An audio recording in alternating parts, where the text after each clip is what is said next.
Hey! Avant toute chose, il faut que je bois mon chocolat chaud. Voilà. C'est ma première de cette année.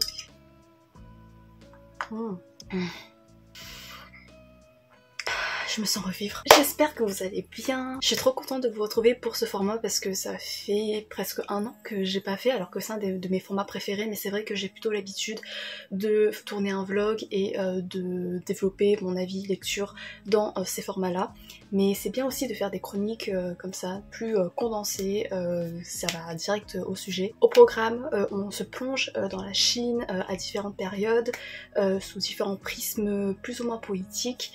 Et on va également se plonger dans plusieurs nuances de morbidité, de glauquerie, de déshumanisation extrême, plus ou moins. En ce moment, j'ai pas des lectures hyper joyeuses. Je pense que ça correspond à mon mood du moment parce que cette semaine, ça va être l'une des semaines les plus ardos de mon année. Donc j'ai envie, je sais pas, de voir cet état mental reflété dans des lectures qui sont encore plus extrêmes que ma situation. Bref, voilà, j'espère que ça vous plaire. Et on commence tout de suite.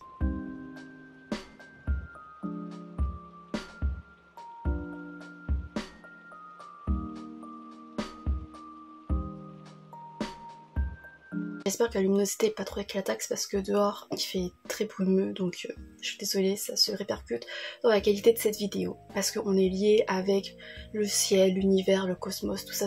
Bref, donc pour la première lecture, je voudrais vous parler d'une duologie de manga que j'ai pu dévorer parce qu'il se trouvait sur mon lieu de stage et qui est Pékin année folle de Natsuki Sumeragi, publié chez Delcourt. Dans cette petite duologie, on va se situer dans la Chine à la fin de la dynastie Qing, c'est-à-dire la fin de la période dynastique tout court en Chine, et cette fin de période là est notamment encouragée par toutes les influences occidentales qui vont venir bousculer les mœurs, les coutumes et qui vont créer des frottements, des dissensions entre un mode de vie de plus en plus moderne et un mode de vie qui persiste à être plus traditionnel, plus conservateur, et ça va également créer des dissensions au niveau physique, mental ou relationnel entre les personnages. Donc on va suivre différents récits de vie à travers des petits chapitres, des récits de vie de personnages qui vont être enchaînés dans un schéma traditionnel persistant, qui vont les confronter à différents dilemmes qui sont vraiment passionnant mais en même temps très dur à voir, notamment par exemple la piété filiale vs ta passion pour un art ou pour emprunter une voie à laquelle tu aspires. Par exemple, il y a quelqu'un qui lui doit honorer sa famille, qui doit montrer une bonne image, mais son cœur veut devenir comédien dans la troupe de théâtre de Pékin, mais comme on le voit également dans ce récit-là, être comédien à cette époque-là, certes c'était bien vu sur la scène, mais au niveau social, au niveau de ton rang social, c'était mal vu, c'était limite comparé à un prostitué. Tu vois également cet aspect historique, cet aspect culturel, toute cette mentalité qui est développée, qui est tissée dans ce manga, du coup c'était vraiment intéressant. Il y a cette hostilité, il y a ce décalage entre des personnages qui vont essayer de créer un bonheur dans ce schéma traditionnel parce qu'ils peuvent pas s'en libérer, et du coup ils vont s'y résigner et ils vont essayer de créer leur petit cocon, de trouver une manière d'être heureux dans ce cocon-là, et t'as également d'autres personnes qui vont essayer de s'en détacher, et il y a un peu cette hostilité, cette amertume entre ces deux groupes-là qui résonnait de manière, mais en fait il y avait un côté poétique, un peu lyrique, tu vois, mais également ce côté très amer et finalement très humain. J'ai particulièrement aimé le développement du destin des femmes parce que je rencontre tout type de personnages féminins, notamment des personnages qui sont englués dans le mariage arrangé, qui doivent subir le système du concubinat, je sais pas trop si ça se dit, concubinage, je crois que c'est ça. En tout cas, du coup elles sont dans un système où il y a plein de concubines. Tu les vois comment limite elles sont asservies sous un système patriarcal. Ce sont des destins, encore une fois, qui sont vraiment bien nuancés en fait, et un côté fataliste qui rend le truc très amer. Enfin, je peux pas rentrer dans les détails, mais par exemple il y aura également la question de la maternité, de l'amour, de la liberté qui va être mise en jeu et qui va se conclure de manière mais réellement amère, et c'est tellement poignant et ça m'a pris la gorge en fait, parce que parfois je pensais que ça allait se finir bien, que ça allait être une fin hyper douce, hyper chaleureuse, avec plein d'espoir, mais c'est pas pessimiste, mais putain, ça te prend à la gorge, t'es en mode putain, ça aurait dû se passer autrement, tu vois, dans le meilleur des mondes, mais non, là c'est juste en final la réalité et ça a été le destin de plein de femmes sous cette ère-là. Vraiment j'ai trouvé que ça retranscrivait très bien la difficulté de cet équilibre à trouver entre tradition et modernité au niveau relationnel, au niveau de toutes les rivalités, de tous les frottements qui pouvaient se créer entre différents personnages. Je peux pas vous montrer les graphismes du coup parce que je l'ai vu sur moi, mais c'est un graphisme qui est... J'ai pas de terme, je suis désolée, j'ai pas de vocabulaire pour décrire le graphisme de tel ou tel dessin parce que je suis une bouse dans ce milieu là. Ça reflétait bien le style du théâtre, de l'opéra de Pékin, quand tu vois les costumes, quand tu vois les masques et tout. Voilà, est-ce que ça vous donne une ordre d'idée? Je sais pas trop, mais c'est pas grave, on va passer quand même à la suite.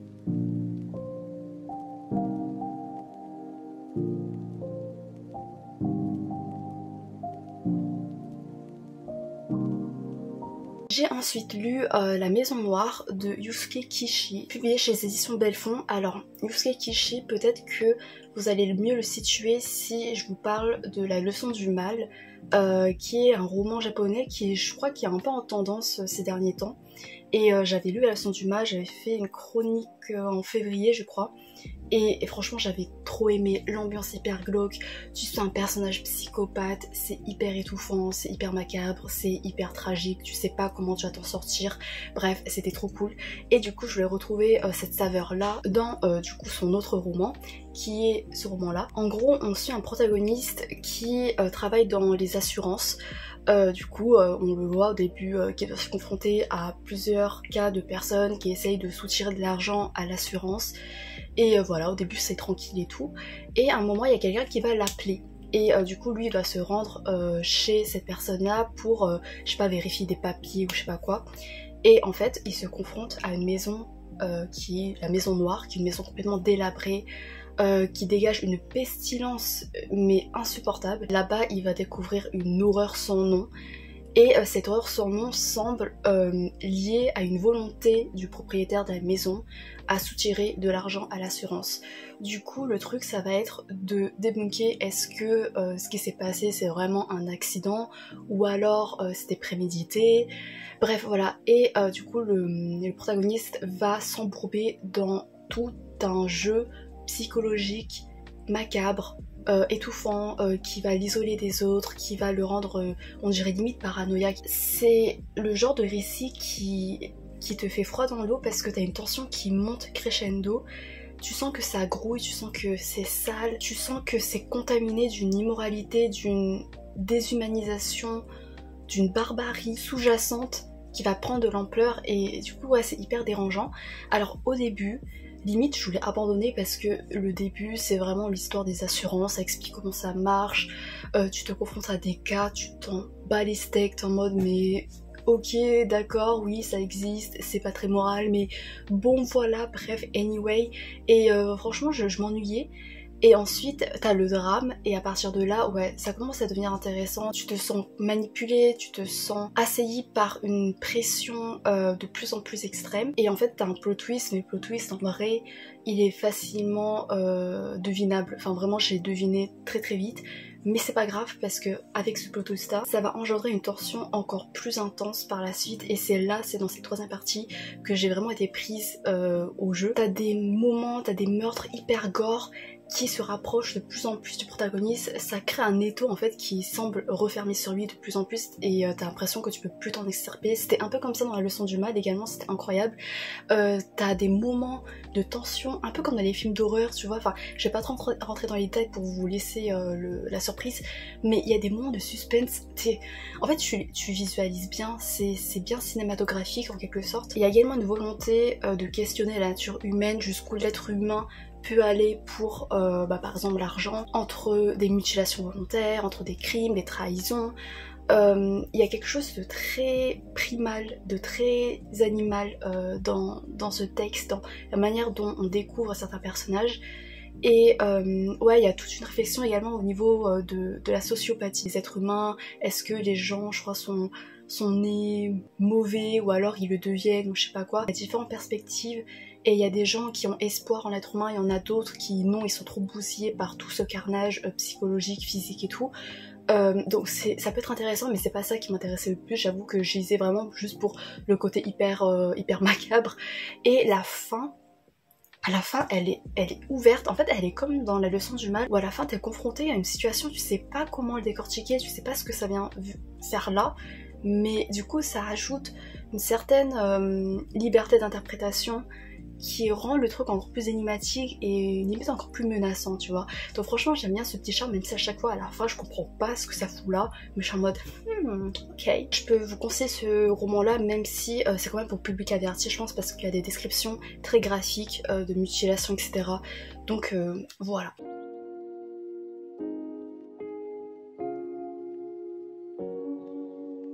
Je vais pas parler de mes lectures dans l'ordre chronologique parce que j'ai envie de garder le gros morceau pour la fin. Voilà. J'ai lu également Les Jumeaux Croche-Mort, le tome 1 de Cassandra O'Donnell, publié chez Flammarion Jeunesse. Alors j'ai vu que l'autrice écrivait pas mal de ce genre de romans, ce qui est cool, mais je pense pas que je vais lire ni la suite de cette saga, ni ses autres romans parce que j'adhère pas trop. On va suivre un duo de jumeaux qui vit dans une famille d'accueil parce que leurs parents sont décédés. T'as tout un mystère autour d'eux, tu sais que le frère, lui il fait des cauchemars abominables, et t'as sa sœur qui elle, de base, elle était censée être décédée mais elle a ressuscité en quelque sorte, et elle est considérée comme une pestiférée par tout le monde, tu sais pas trop pourquoi, mais tout le monde est dérangé par sa présence, par son existence même. Ils vont apprendre qu'ils ont encore de la famille, ils ont des grands-parents qui veulent devenir leur tuteur, et du coup ils vont devoir déménager là où leur grands-parents vivent, et c'est dans un grand manoir dans une ville qui a été bâtie, qui a été construite par leurs ancêtres. Dans cette ville-là, il se passe des trucs bizarres. On dit qu'on peut pas sortir la nuit parce qu'il y a un taux de mortalité très élevé la nuit, mais tu sais pas d'où ça vient, tu sais pas ce que la police fait. C'est très mystérieux. Le frère, lui, il fait des rêves qui semblent prémonitoires. Voilà, j'espère que j'ai bien résumé, je suis pas trop sûre. Mais bon, en vrai, le pitch promettait de ouf et je voulais me laisser embarquer dans ce mystère-là, dans cette ambiance qui pouvait être vraiment efficace.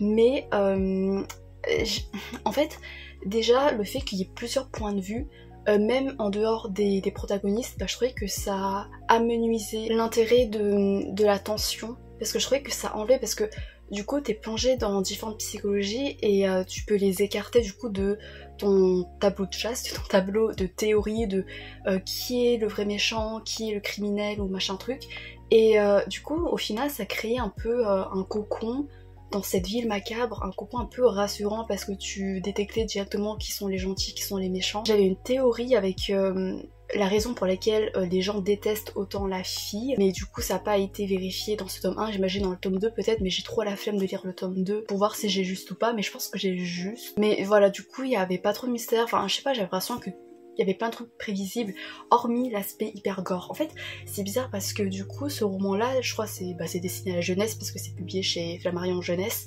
mais il y a des moments, genre, il y a des tripes qui explosent, il y a des descriptions graphiques qui sont assez saisissantes, et je suis en mode, imagine un gamin dans sa tête, il imagine tout ça. Je suis en mode, du coup, voilà, c'est un peu bizarre parce que la plume, je la trouvais très simpliste, malheureusement. Mais après il y avait ces descriptions gore qui poupaient comme ça, du coup je savais pas trop où me situer. Voilà, donc au final je pense que c'est quand même pour tout public parce que c'est chez Flammarion Jeunesse, mais pas pour genre les 7-8 ans quoi, tu vois. Mais voilà, donc un peu une petite déception et bon.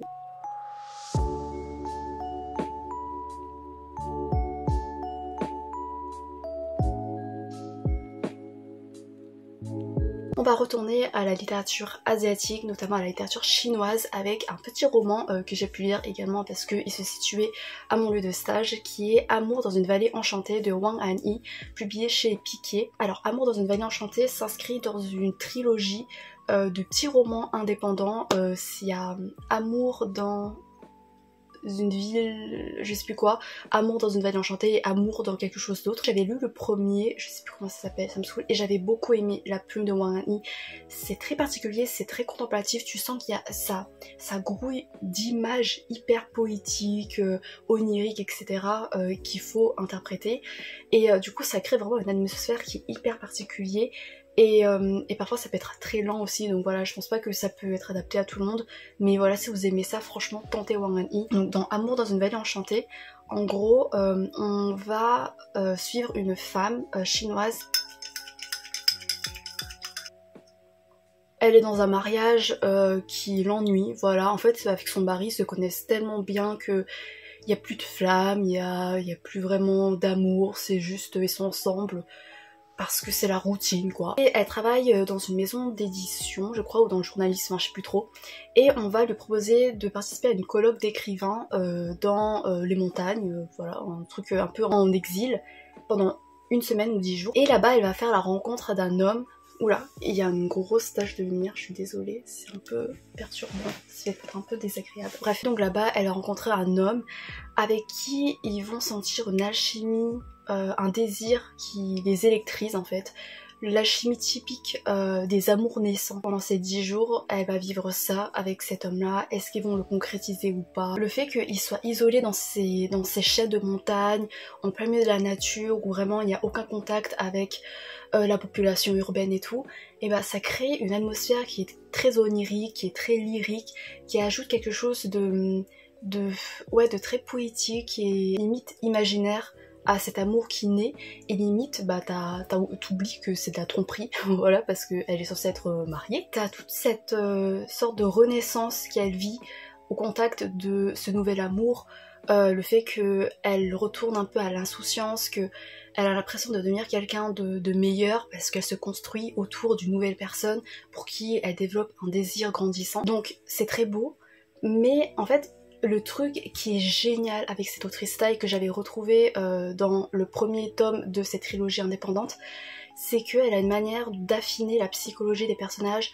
pour ne pas romantiser notamment la romance. Tu peux te mettre du point de vue de cette héroïne là, parce que c'est hyper réaliste au final, malgré tout cet onirisme comme je l'ai dit, parce que au final dans la deuxième partie à un moment bah, ça va rebasculer dans la réalité, et c'est dans la réalité qui est concrète, qui est dure, c'est un retour à la réalité auquel en fait c'est hyper relatable, tu sais quand t'es... Je pars dans tous les sens, j'essaie de bien vendre ce livre mais j'arrive pas, mais cette fissure entre cet amour où t'as l'impression que tout est beau, tout est rose, c'est parfait, où t'es dans un rêve, c'est magique et tout, et ensuite genre tu te confrontes à la réalité, et il y a cette fissure là qui... t'as l'impression que c'est inévitable, parce que soit par exemple l'amour est consumé complètement, totalement, et du coup inévitablement et ben ça va se transformer en amertume, en lassitude, ou alors l'amour va pas se consumer entièrement et du coup tu peux préserver ce souvenir là tel qu'il est, de manière magique, dans toute sa splendeur, dans toute sa particularité. Son caractère éphémère en fait participe à la préciosité de son souvenir, et du coup bah, il faut mieux mettre un terme à cet amour là tant qu'il est temps. Enfin bref, voilà, il y a tout ce questionnement, ce dilemme également au niveau de l'amour, et qui en fait ressortir quelque chose de très amer, de très fataliste, en mode l'humain est fait pour se lasser même de la plus belle des choses quoi. Putain, elle est bien cette phrase hein. Franchement, je m'étonne. Bref, tu vois les amours, les sentiments qui se fanent, la volonté également d'être une meilleure personne qui peut se faner au contact de telle ou telle personne, c'était très beau en fait. Il y avait un truc très magique, et c'est ça que j'ai bien aimé, c'est que tu sais jamais où l'autrice elle va aller dans la psychologie, dans le développement, dans l'évolution de ses personnages, de leurs relations, parce que le plus beau des amours peut tourner en amertume, et ça c'est rare un peu dans les romans où ça va idéaliser le grand amour et tout, et au début tu t'y attends pas forcément parce qu'au début comme j'ai dit c'est très lyrique, c'est tellement bien écrit aussi, et là d'un coup c'est très très bien écrit, mais c'est pour retranscrire l'amertume de la vie humaine. Voilà, donc je vous conseille cette autrice chinoise, et j'aimerais beaucoup lire son gros roman, son roman le plus célèbre qui est Le chant des regrets éternels, je crois, la balade des regrets éternels, je sais plus trop. Ça me fait un peu peur parce que comme j'ai dit, elle a une écriture très contemplative, très lyrique, et sur 500 pages, je sais pas trop si je vais tenir le rythme, mais j'ai bien envie de tenter parce que j'aime beaucoup comment elle arrive à développer la finesse psychologique des personnages. Donc voilà, je vous le conseille.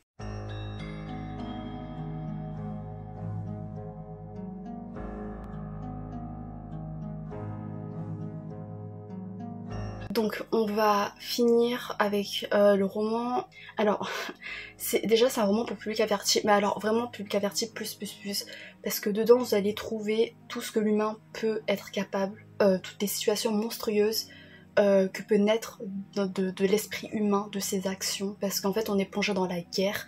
Et pour vous donner un ordre d'idée, si vous avez lu The Poppy War, la guerre du pavot, chapitre 21, voilà, si vous êtes, vous savez ce qui se passe dans les guerres, dans les génocides et tout, c'est... Enfin, il y a tout ce que... C'est horrible. Ce livre-là peut vous marquer avec des descriptions, des mises en situation hyper graphiques et d'une violence, mais insoutenable. Enfin, c'est immonde, vraiment. Mais c'est intéressant, parce que en fait, ça va aborder la guerre en Yougoslavie, notamment en 91, entre les Serbes et les Croates. Par exemple, durant cette période-là, on va rencontrer un gamin en fait qui est un rescapé de son village de Croates qui a été complètement exterminé par les Serbes. Les Serbes sont emparés de sa maison, de sa famille, dans tous les sens du terme, et lui en est le seul survivant, et on va le retrouver en 2017 en France, où il a été recueilli par la famille éloignée. Il est encore hanté par tout ce qu'il a vécu. Il en subit des cauchemars affreux, et également il va prendre contact avec une avocate qui elle vient de réussir à démanteler un réseau de terroristes, et du coup lui il prend contact avec...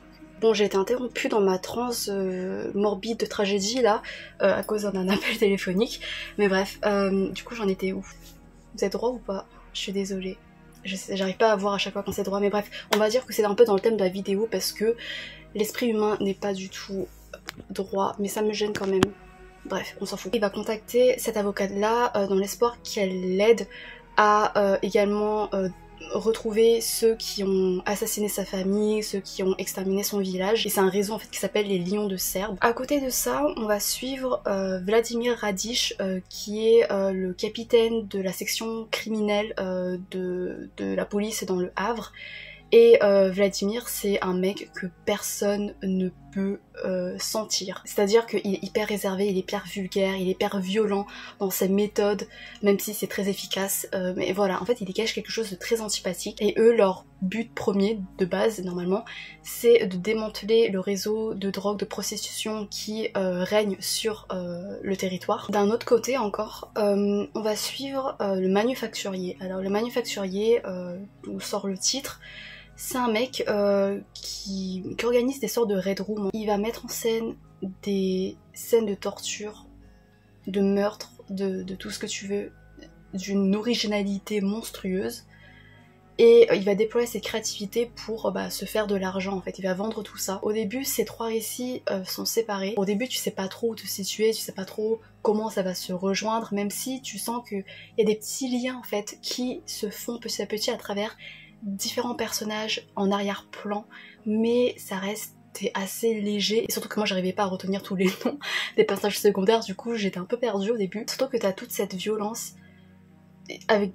c'est très graphique, enfin, c'est horrible, qui te fatigue, mais en même temps c'est un peu détaché parce que tu sais pas où ça te mène toute cette violence là, tu sais pas c'est quoi le lien, donc il manquait de fil narratif, mais c'était pas un défaut parce que du coup certes c'était lent, mais c'était tellement bien écrit malheureusement que t'étais prise dans ce rythme très efficace et dynamique. Et t'avais également ce fond historique tiré d'histoires vraies, tiré de cette guerre en fait dont j'avais pas du tout connaissance.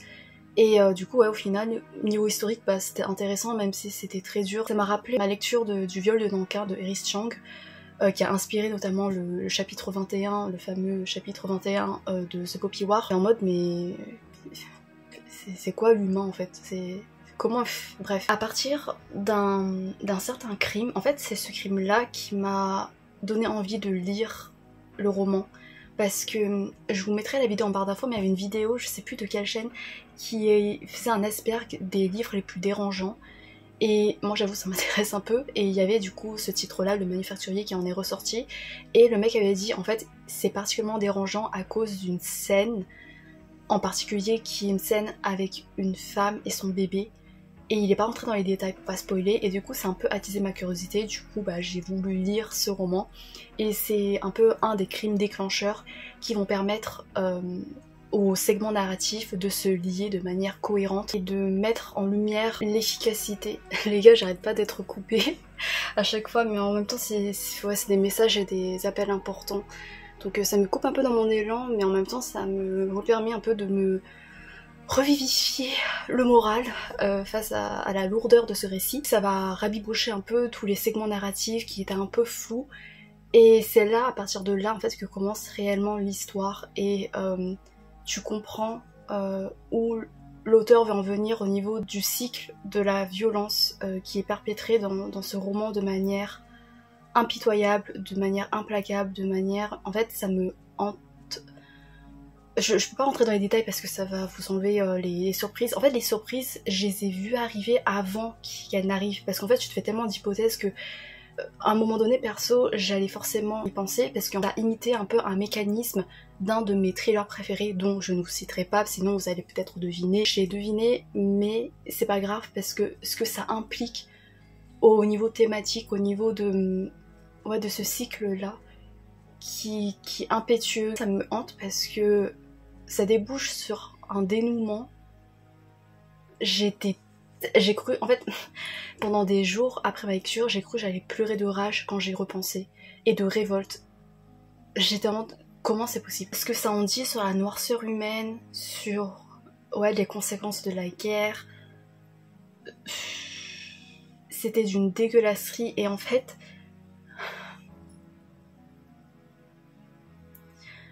c'est quand même audacieux de créer un récit pareil, parce que en fait, c'est un récit qui te donne des repères, mais c'est des repères qui t'encagent, en fait. C'est des repères... Il y en a, ils sont pervers, tu te sens impuissant. Voilà, tu n'arrives pas à y trouver un brin d'espoir, en fait. C'est violent autant physiquement que psychologiquement. Et en fait, c'est bien fait parce que du coup, l'auteur il a réussi à créer un récit qui est marquant. Donc, bravo à lui, chapeau. Mais à quel prix? À quel prix? Non mais voilà, donc en vrai, ça m'a donné envie de lire ces autres romans. Je sais qu'il y a un autre roman qui, lui, en plus ça parle d'amour incestueux et tout. Enfin, d'amour, juste d'inceste. Donc j'ai pas envie de m'y confronter tout de suite, mais j'aime bien en fait comment il arrive à créer l'adrénaline, comment il arrive à créer la tension, comment il arrive à aller dans la violence la plus extrême de manière non détournée. J'aime bien son style, mais je peux pas en lire deux à la suite, quoi, tu vois. Donc faut déjà que je me remette de mes émotions après Le Manufacturier. Et ah oui, d'ailleurs, du coup, le crime avec la femme et le bébé, oui, certes, c'est atroce, vraiment. Genre, réfléchissez bien avant d'y aller. Il y a des mises en scène d'une macabrité, c'est innommable. Et la fin...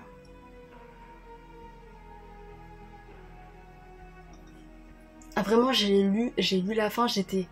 Mais c'est pas... Non, c'est pas possible. C'est pas possible. Il y a cette dualité aussi, genre, il y a des personnages qui sont complexes. Pour un personnage, tu peux ressentir du dégoût, de la pitié. Tu te dis, putain, mais en fait, c'est parce qu'il y avait ça, qu'il est comme ça, mais du coup, en même temps, ça excuse rien, mais c'est horrible. Enfin, personnellement, j'étais tiraillée, j'étais dégoûtée, mais en même temps, j'ai tiraillé, et j'étais en mode, mais pourquoi je suis tiraillée comme ça alors que c'est horrible? Ouais, enfin, bref, voilà, je vous laisse, voilà, parce que ça a duré déjà trop longtemps. Mais tout ça pour dire que je vous le conseille si vous voulez une expérience intense, et une expérience qui peut vous marquer, mais faites gaffe. Et aussi c'est très vulgaire aussi, mais au début c'est genre dans les propos, dans l'écriture c'est très vulgaire, il y a beaucoup de verlan, j'avais l'impression c'était un peu forcé, mais ne vous fiez pas à ça. L'écriture, même au niveau des personnages, c'est très riche au final, et ça fait pas mal réfléchir, sans vous apporter vraiment de réponse. J'ai enfin fini, j'espère que ça vous a plu malgré cette note de fin très pessimiste, très malheureuse. Merci infiniment d'avoir regardé jusqu'à la fin, j'espère que ça vous a plu, j'espère que vous avez pu découvrir des lectures qui ont titillé votre curiosité. Dites-moi d'ailleurs si vous avez lu des livres récemment, s'il y a des lectures que vous avez appréciées, que vous n'avez pas aimées, des lectures que vous conseillez, n'hésitez pas. J'ai trop bien aimé tourner cette vidéo parce que ça a été un peu comme une capsule temporelle en dehors de la réalité, en dehors de mes obligations. Voilà, je suis en stage en ce moment et Putain, c'est passé tellement vite, je suis bientôt à la fin de mon stage alors que j'ai l'impression que c'était il y a que quelques jours où je vous disais en vidéo ouais j'ai commencé mon stage, je peux pas trop vous en dire parce que j'ai pas beaucoup commencé, j'ai pas beaucoup de tâches pour l'instant mais ça promet d'être super intéressant. Là je suis en train de crouler, genre je vais pas trop vous décrire l'état mental dans lequel je suis actuellement parce que j'ai envie quand même de finir sur une note positive, mais en fait non, vu la gueule du dernier roman que je vous ai présenté. On va pas s'appesantir sur ça. Franchement, là, en tournant cette vidéo, j'étais trop contente de vous retrouver, de parler de mes lectures, de revenir dessus. Ça m'a fait du bien. Donc, merci infiniment de m'avoir suivi jusqu'ici. Et à bientôt peut-être, je sais pas, j'espère, pour de nouvelles aventures. Salut!